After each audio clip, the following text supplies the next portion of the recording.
en esta diapositiva es un pequeño subtema de que, bueno, que está aquí estipulado networking con virtual switches en un virtual host, ¿no? En un host virtualizado, ¿no? Un poco ligar. ¿Y qué pasa con las conectividades de red de estas virtual machines, ¿no?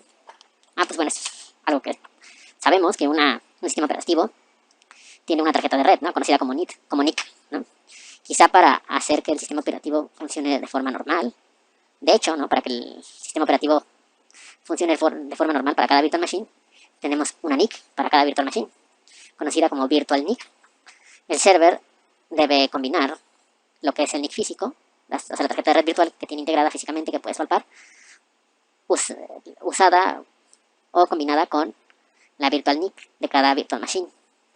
¿Okay? Y pues obviamente en cierto tipo de redes es muy común que cada server use algún tipo de internal Ethernet switch o llamado virtual switch. Sí, es la idea súper general, ¿no? De que obviamente cada virtual machine necesita su tarjeta de red, ¿no? Así que cada uno la tiene integrada, obviamente.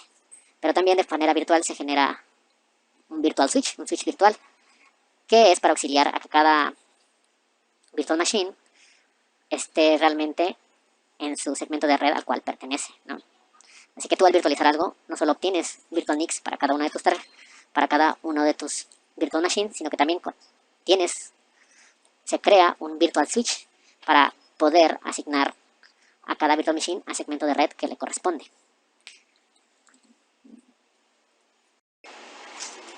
Y pues, para verlo más claro, tenemos aquí una representación gráfica, obviamente, ¿no? Y pues en la imagen se aprecia la parte, por así decirlo, de networking, ¿no? En un host virtual. Como se ve, tiene una entrada física, bueno, tiene dos entradas físicas, tiene una NIC 1 y NIC 2, que está físicamente conectado a un switch, que obviamente el switch tiene un troncal para poder hacer que fluyan diferentes VLANs, obviamente. Por otro lado, podemos ver la parte virtual, donde se ve que esto cae dentro de un switch virtual en el fondo. ¿Okay? Pueden ver el virtual switch, para ahí poder asignarle a cada virtual machine, aquí tenemos 4, su VLAN correspondiente, ¿no? Y arriba de este virtual switch están los virtual NICs, ¿no? Que van a cada virtual machine. O sea, muy interesante todo esto, ¿no? O sea, esto es lo físico. Físicamente está el switch en troncal para poder hacer que fluyan diferentes VLANs con sus tarjetas de red física, donde solamente se crea un virtual switch, donde cada virtual machine está conectada al virtual switch por medio de sus virtual NICs, ¿no? Y tú creas otro virtual machine, entonces crearás otro virtual NIC que se conectará al virtual switch para así poder hacer y asignarle la VLAN que le corresponde, ¿no? Para este virtual switch. Muy interesante todo esto, ¿no? Yo creo que obviamente con una imagen queda muchísimo más claro. Okay. Bueno, pues el switch virtual puede ser suministrado, puedes adquirirlo, ya sea por medio del proveedor del hipervisor, o si no quieres, puedes cargar una imagen a un tercero. En este caso podría ser Cisco, porque sabemos que Cisco tiene sus libros y se autovende, ¿no?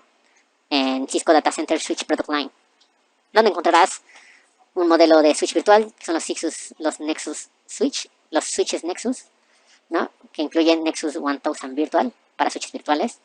Si ahí tú quieres realmente tener un switch virtual chido para tu virtual machine, ¿no? Y cada virtual machine puede estar en su propia VLAN, o compartir la misma VLAN, o incluso el virtual switch puede estar en troncal, para que la configuración pueda ser fácilmente hecha por el mismo software de virtualización, que controla la virtual machine, obviamente, ¿no? Y pues también la misma programabilidad que permite la virtualización de software, ya saben, esa programabilidad ya hecha, y esa capacidad que tiene de mover a un diferente host, a otro server físico, y así reprogramar el virtual switch para que la virtual machine tenga la misma capacidad sin importar dónde está corriendo. O sea hay unos rasgos, ¿no? Esta capacidad que tienen los virtual machines de ser movidas a otros hosts también incluye que tienen la capacidad de mover el virtual switch con la misma configuración, ¿no? O sea, la virtual machine mueve todo, ¿no? Desde la virtual machine se mueve con todo, ¿no? Desde la virtual machine hasta los virtual switches, todo se mueve con la misma programabilidad que tenía antes, ¿no? Con la misma configuración que tenía antes, ¿no? O sea, viene dentro de esta capacidad de movilidad. También la virtual switch se puede mover sin ningún problema, ¿no? Y obviamente puedes adquirirlo mediante tu proveedor, imagino que VMware en el caso de acá, o puedes subir una imagen, ¿no? Que sea de Cisco, ¿no? En este caso, el Nexus 1000, ¿no? Y pues, muy interesante todo esto, ¿no? No solo se virtualiza la máquina, sino también las herramientas de red que tú necesitas para que fluya correctamente la conectividad de tu virtual machine. Súper, súper interesante esto de la virtualización. Pues aquí una representación gráfica. En la imagen se muestra un cableado tradicional, ¿no?, en una red física, en una LAN. Los pequeños cuadros representan los NICs físicos, ¿no? Los NICs físicos son las tarjetas de red física. Ya saben, los puertos Ethernet de los switches y los puertos Ethernet de los servidores, que puede variar la velocidad, ya saben, puede ser gigabit Ethernet, por ejemplo, ¿no? Pero bueno, son los puertos físicos, los puertos Ethernet, ¿no?, al final, ¿no?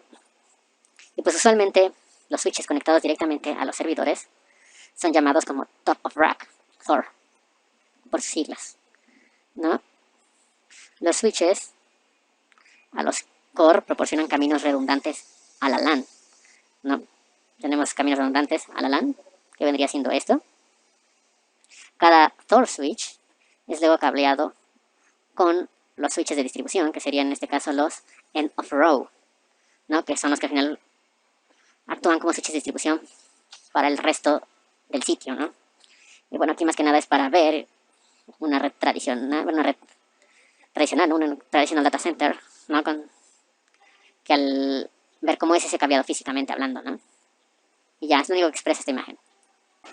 Bueno, si han estado viendo, primero hablamos de lo que es un data center tradicional, como era en el pasado, cuando no existían los hipervisores, después cuando empezaron a existir los hipervisores, y bueno, sabemos que la virtualización ha estado mejorando las operaciones de muchos data centers, pero la virtualización por sí sola, esta herramienta del hipervisor por sí sola, no crea un ambiente de nube, ¿no?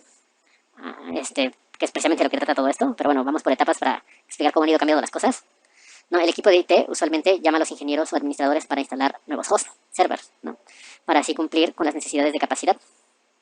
Compran hardware, lo ordenan, e instalan al hardware, ¿no?, le instalan al hardware herramientas de virtualización, ¿no? O sea, muy en el inicio, como lo hemos visto en la diapositiva de acá, en esta diapositiva, regresamos donde estamos. Muy en el inicio, solo era, si tú eras un server manager, un administrador de servidores, tu función básicamente era instalar sistemas operativos dentro de esa computadora, al final de cuentas son computadoras, abrir los puertos de red y que aquí el desarrollador haga sus aplicaciones. Después, con la herramienta de virtualización, tú compras el server y con algún hipervisor ya instalado, puede ser Hyper-V, por ejemplo, que es el que más usan, al menos donde yo estoy trabajando, ya creas las virtual machines que se necesitan para que los desarrolladores puedan crear sus aplicaciones, ¿no? Puedes crear varias virtual machines en un solo servidor, ¿no? O sea, antes era solo saber de los requerimientos de hardware para instalar un servidor. Ahora el administrador de servidores tiene que saber cómo virtualizar servidores, ¿no? O sea, pasamos de tener un conocimiento meramente de hardware, meramente instalar un sistema operativo y buscar el hardware necesario para que aguante las aplicaciones de algún desarrollador. Pasamos de eso a también entender de hardware y sumarle a tener conocimientos de hipervisor, ¿no? Se amplió el trabajo para los administradores de servidores, ¿no? Así que sí, es como ha ido evolucionando este trabajo, ¿no? Pasamos de solo saber de hardware a también saber de virtualización. Y pues sí, así pasan las cosas, así pasa el tiempo. Los ingenieros de virtualización instalan y customizan las herramientas de virtualización más allá del hipervisor, en cada host. Hay muchas otras herramientas para ayudar a administrar y controlar el data center virtualizado. Ahora los data centers solo son en sí muchas capacidades para correr virtual machines, ¿okay? Con el tiempo los ingenieros de virtualización de server, agregan algún nuevo server físico y configuran los sistemas virtualizados para hacer el uso de estos nuevos recursos de los servers físicos y asegurarte que todos funcionen. Sí, obviamente en lo que terminó fluyendo todo esto, ¿no? El hecho de virtualizar, ahora más que nada los servers parecen ser o cumplen la función del server físico de tener más capacidad de hardware para que las virtual machines funcionen mucho mejor, ¿no? Ahora buscas los servidores con la idea de optimizar tu performance de virtualización. Es al final de cuentas lo que se han vertido los servidores físicos, ¿no? Una forma de optimizar de forma correcta tus máquinas virtuales, ¿no? Los servidores físicos ahora meramente son la capacidad para que los virtual machines corran mejor, ¿no? Antes era al revés, ¿no? Antes digamos que el sistema operativo estaba al servicio del hardware, ¿no? para correr las aplicaciones. Ahora es al revés, el hardware está al servicio de las virtual machines, ¿no? Tú ahora cuando compras un servidor tienes que pensar si este servidor va a optimizar realmente las virtual machines que ya tienes en tu data center. Y sí, así van cambiando las cosas, así va cambiando cuando va mejorando la tecnología, ¿no? ¿Quién diría que las personas que empezaron a administrar servidores en los 90 pensarían que al final se tendrían que meter más en la parte de hardware, más en la parte de software que de hardware, ¿no?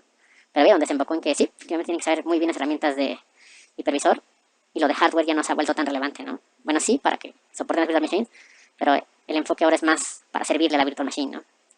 Y pues esto pasa así, la tecnología va y uno se tiene que ir actualizando.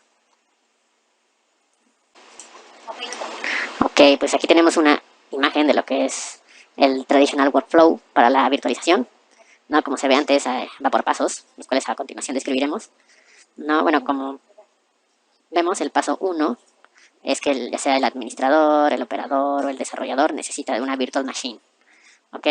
Así que le hace la petición de esta nueva virtual machine al ingeniero de virtualización, no Server Virtualization Engineer.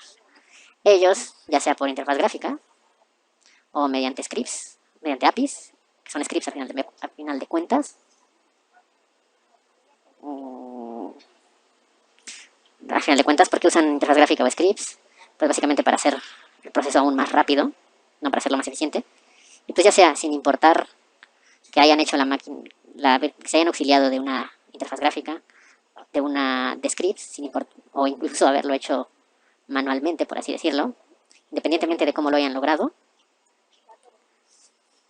el software de virtualización crea una nueva virtual machine dentro del data center en el paso 3 e inicializa en los hosts, en los servers físicos, esta nueva virtual machine, ¿no? Pues básicamente, pues súper rápido, el desarrollador, operador, etcétera, necesita una virtual machine y si oigan, ingenieros de virtualización, necesito que me hagan esta virtual machine con estas características. Ellos, para hacerlo más rápido y eficiente, se auxilian de alguna interfaz gráfica o de scripts. Independientemente, el resultado se carga en el data center para que así funcione ya la virtual machine sin problemas, ¿no? Sí, ese es el proceso tradicional de virtualización, ¿no? Ha cambiado con el tiempo, pero en un inicio así era. Sí, es como una línea del tiempo esto. Pues bueno, la figura anterior, pues obviamente como les decía, es un proceso de virtualización viejo.